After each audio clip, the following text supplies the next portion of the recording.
ఏంటి ఆలోచిస్తున్నా? పదండమ్మా. రా. నేను చెప్పేది ఒకసారి నడు. ఆ చెప్పేకో.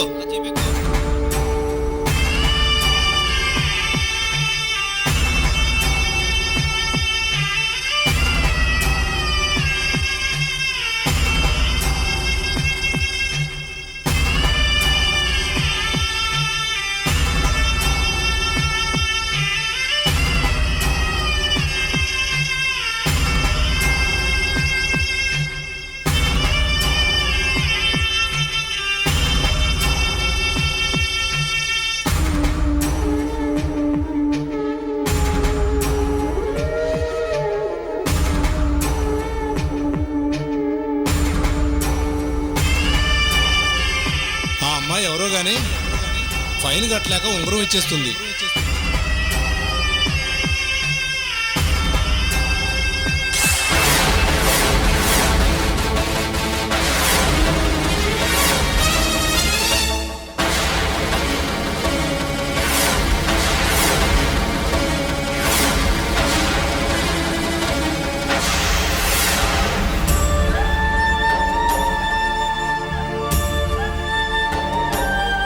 తీసుకోండి. వాళ్ళ మాటలు విని తట్టుకోలేక వచ్చేసావు కదా. ఇలా ప్రతి చిన్న విషయానికి బాధపడితే జీవితంలో ముందుకెళ్ళలేవు. నా డబ్బు నేను మనస్ఫూర్తిగా నీకు ఇస్తున్నాను. తీసుకో తీసుకో. చాలా థ్యాంక్స్ తాతయ్య.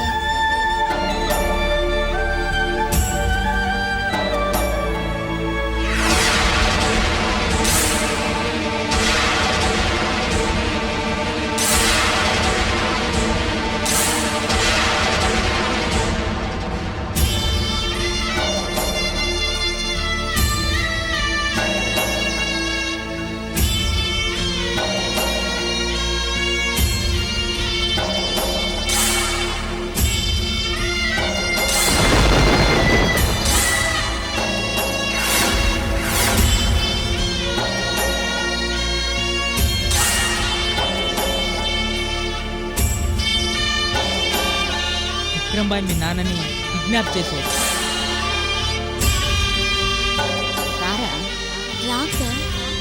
విక్రమ్ని నేను పెళ్లి చేసుకుంటాను. నాన్నను కాపాడుకుంటానమ్మా.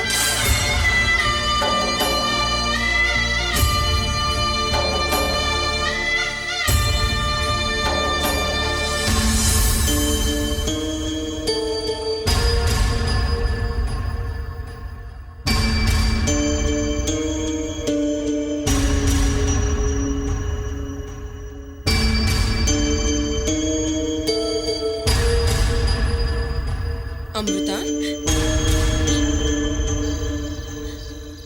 సుబ్బు, నువ్వు ఇక్కడున్నావా? అవును. భోంచేసావా? చేశాను. ఒంటరిగా ఇక్కడేం చేస్తున్నావు అమృత? అదే సుబ్బు, రేపు నా పెళ్లి కదా. ఎప్పుడు ఏం చెయ్యాలి, పెళ్లి కూతురుగా ఎలా రెడీ అవ్వాలి, పెళ్లికి ఎలా ప్రిపేర్ అవ్వాలా అని ఆలోచిస్తున్నాను.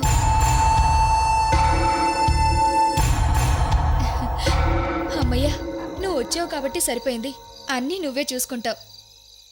అమృత, మొహానికి లేని నవ్వు పులుముకొని ఎందుకే నటిస్తావు?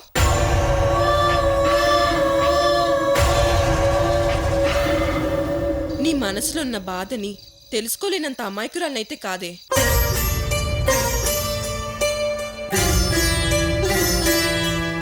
మనసు తేలిక చేసుకోవాలంటే బాధను కన్నీటిగా మార్చి బయటికి పంపించడం ఒకటే మార్గం.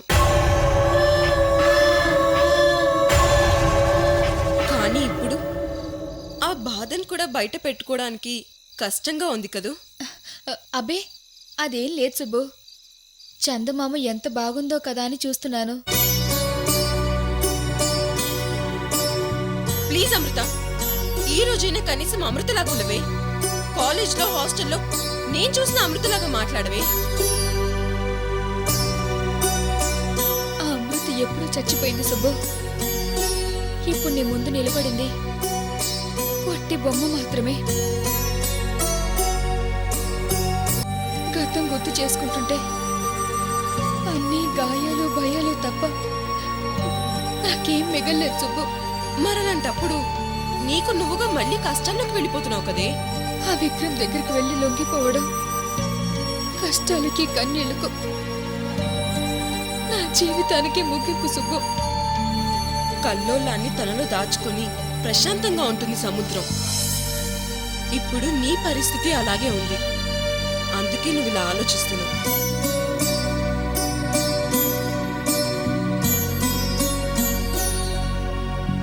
మీ నాన్న మీద నీకెంత ప్రేమున్నా తెల్లవారితే నీ జీవితం విక్రమ్ చేతిలోకి వెళ్ళిపోతుంది. ఆలోచిస్తుంటేనే భయంగా ఉంది అమృత. మా అవతార్ బావ రౌడీ అని నేను దగ్గర కూడా రానివ్వలేదు. అలాంటిది ఒక పెద్ద హంతకుణ్ణి మీ నాన్న కోసం పెళ్లి చేసుకుంటున్నావు.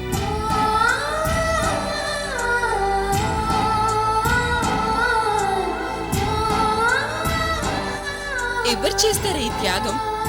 ఈ రోజుల్లో కూడా ఏ ఆడపిల్ల చేస్తోంది? కుటుంబం కోసం ఏ ఆడపిల్లైనా ఎలాంటి త్యాగమైనా చేస్తుంది. అది మనకి మాత్రమే సాధ్యం సుబ్బు. ఏంటోనే నాకేం అర్థం కావడం లేదు. సుబ్బు, స్నేహితురాలుగా నువ్వేం ఆలోచిస్తున్నావో నాకు అర్థమైంది. కుటుంబం కోసం ప్రతి ఇంట్లో ఎవరో ఒకరు కష్టపడతారు. అలాగే నేను కూడా మా వాళ్ళు సంతోషంగా ఉండడం కోసమే ఈ పని చేస్తున్నాను సుబ్బు. సంతోషమా? మీ అమ్మ, మీ నాన్న, మీ చెల్లి ఇన్ని సంవత్సరాలు సంతోషంగా లేరా? వాళ్ళకి నువ్వున్నా లేకపోయినా పెద్ద తేడా లేదు, హ్యాపీగా బతికేస్తారు. కానీ నువ్వు ఇన్ని రోజులు ఏ సంతోషం అనుభవించావే?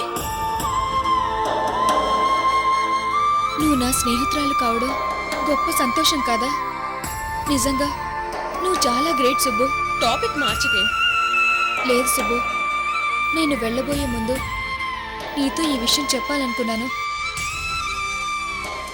కష్టాల్లో నాకు తోడున్నావు, నన్ను కాపాడావు, అమ్మలా అన్నం పెట్టావు, నాన్నలా మంచి మాటలు చెప్పావు. కష్ట సమయంలో మీ ఇంట్లో పెట్టుకుని నాకు ఆశ్రయం ఇచ్చావు. చివరికి నా కోసం మీ వాళ్ళని కూడా వదులుకోవడానికి సిద్ధపడ్డావు. నీ గురించి ఎంత చెప్పినా తక్కువే సుబ్బు. అదేం లేదులేవే, నువ్వు నా ఫ్రెండ్వి, ఆ మాత్రం చేయలేనా? అందరూ నిన్ను తింగరపుచ్చి అంటారు, కానీ నువ్వు తింగరపుచ్చివి కాదా, గొప్ప మనసున్న దేవతవి.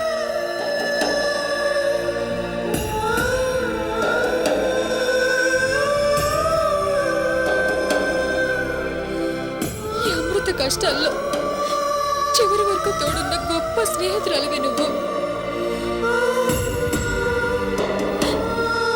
నీ రుణం ఈ జన్మకి తీర్చుకోలేదు సుబ్బు.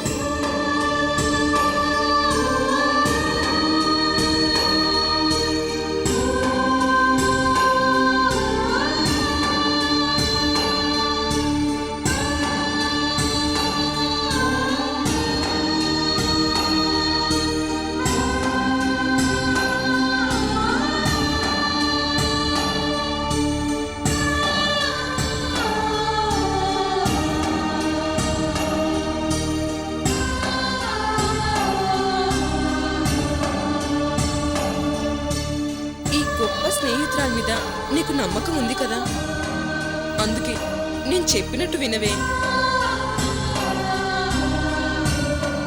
మీ వాళ్ళ కోసం నువ్వు సైకలాజికల్ గా ప్రిపేర్ అయ్యి మనసు రాయి చేసుకున్నావు. నువ్వు పడ్డ బాధలు, తిన్న ఎదురు దెబ్బలు ఈ నిర్ణయం తీసుకునేలా చేశాయి. ఇక భవిష్యత్తు లేదన్న నిర్లిప్తంతో విక్రమ్కి లొంగిపోతున్నావు. కానీ నీకింకా చాలా భవిష్యత్తు ఉంది అమృత.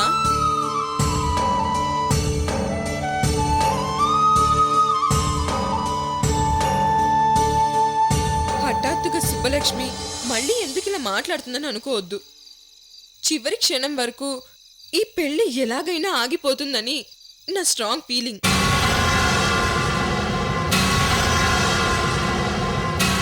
సుబ్బలక్ష్మి, నువ్వు అలా మాట్లాడుకో. భయపడకు, మీ నాన్న కూడా క్షేమంగా తిరిగి రావాలని కోరుకుంటున్నాను నేను. సుబ్బు, బాధగా ఉంది అమృత. తెల్లవారితే నువ్వు వెళ్ళిపోతావు. పోనీ నువ్వు ఎక్కడున్నా క్షేమంగా ఉంటావనే నమ్మకం కూడా లేదు. ఆఖరి 2 రోజులు నేను నిన్ను సంతోష పెట్టడానికి వచ్చాను, కానీ ఇక్కడికి వచ్చాక నీ గురించి ఆలోచిస్తుంటే క్షణ క్షణం భయంగా ఉంది. మొన్నటి వరకు వికాస్, ఇప్పుడు విక్రమ్. నీ కష్టాలకు కన్నీళ్లకు ముగింపిది కాదే. ఇప్పటికైనా నీ నిర్ణయాన్ని మార్చుకో. మీ నాన్నని ఎలాగైనా కాపాడే ప్రయత్నం చేద్దాం. ఏదో ఒక దారి దొరక్కపోదు.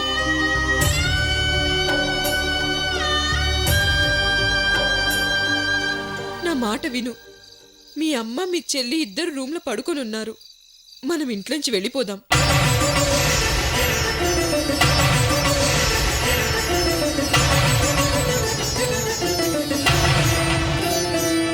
ఒక నెల రోజులు సైలెంట్ గా ఉంటే విక్రమ్కే విసికెత్తి మీ నాన్నను వదిలేస్తాడు, అంతే.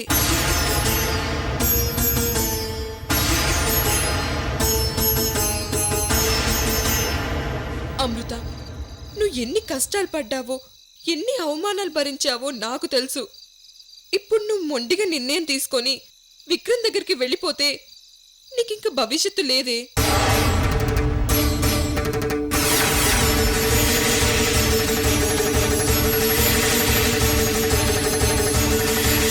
అన్ని సమస్యలకు మూలం ఆ వికాస్.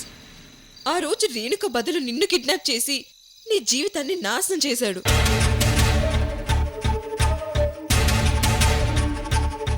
ఆ రోజు మేము నిన్ను అపార్థం చేసుకొని కాపాడే పరిస్థితిలో లేవు. ఎందుకంటే నువ్వు అలాంటి పరిస్థితిలో ఇరుక్కున్నావు. కానీ ఈరోజు నువ్వు మా కళ్ళ ముందున్నావు. మా ముందే నీ జీవితాన్ని నాశనం చేసుకోవడానికి బయలుదేరుతున్నావు.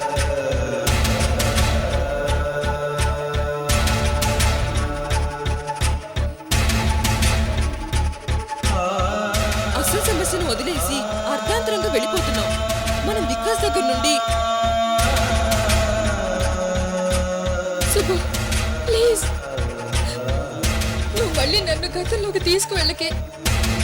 నా మాట వినమృత, నా బాధ అర్థం చేసుకోవే. ఇది చెప్పడానికైనా నువ్వు నా దగ్గర ఉన్నది. నా నిర్ణయాన్ని మార్చడానికి వచ్చావా? ఏంటి సుబ్బు నువ్వు? ఈ టాపిక్ వదిలేమని చెప్పానా? కానీ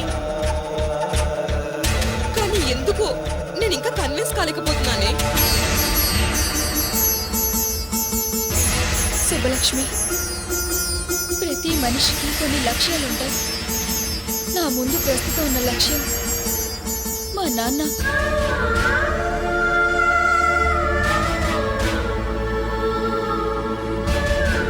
మా నాన్న సంతోషంగా ఉండాలి. నాన్న మనసులో నేను చిన్న స్థానం సంపాదించుకోవాలి. నా జీవితానికి అప్పుడు ఇప్పుడు ఇదే లక్ష్యం సుబ్బు. నా కోసం, నా భవిష్యత్తు కోసం నాన్న ఎన్ని కలలు కన్నారో నీకు తెలీదు. నాకిక ఏ కోరికలు లేవు. ఎలాంటి సంతోషం అవసరం లేదు. నాన్నని క్షేమంగా విక్రమ్ దగ్గర నుంచి విడిపించాలి, అంతే.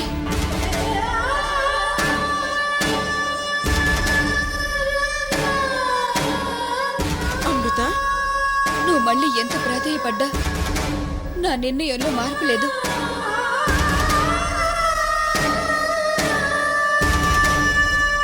నన్ను పెళ్లి కూతురు చేసి విక్రమ్ దగ్గరికి పంపే వరకు నువ్వేమీ మాట్లాడుకో.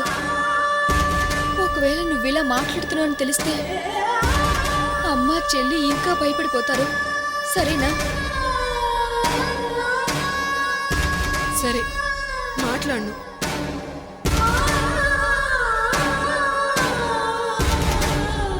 అమృత,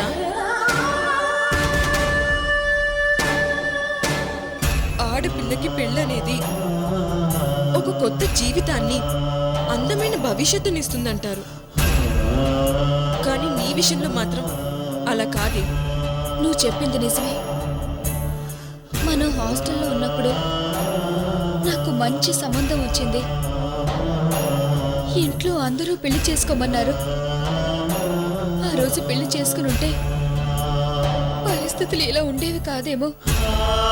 బాగా చదువుకొని నా నాన్నకి మంచి పేరు తీసుకురావాలని పెళ్లి కొప్పుకోలేదు. ఆ రోజు ఆ నిర్ణయం కరెక్ట్. నాన్నని కాపాడుకోవాలని విక్రమ్ని పెళ్లి చేసుకుంటున్నాను. ఈ రోజు ఈ నిర్ణయం కరెక్ట్. అది కాదు అమృత.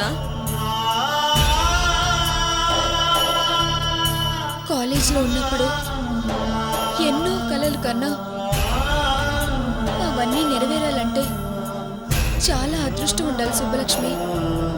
దానికి ఉదాహరణ నా జీవితమే. అమృత, నీ జీవితం ఇన్ని మలుపులు తిరిగి చివరికి మీ నాన్న దగ్గరికే వెళ్ళి ఆగిపోయింది. మీ నాన్న నిన్నెంత ప్రేమించాడో తెలియదు, కానీ అప్పుడు ఎప్పుడు నువ్వు మాత్రం మీ నాన్నని ఉన్నావు.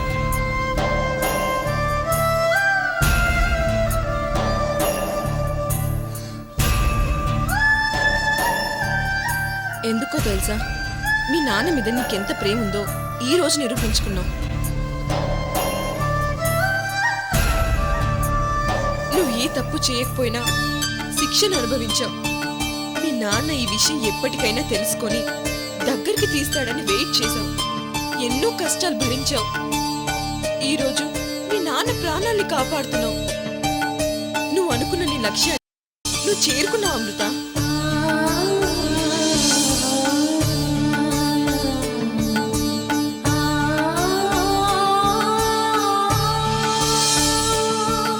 విధి చేతిలో నువ్వు ఓడిపోలేదు అమృత. ఆ విధి నీ చేతుల్లో ఓడిపోయింది.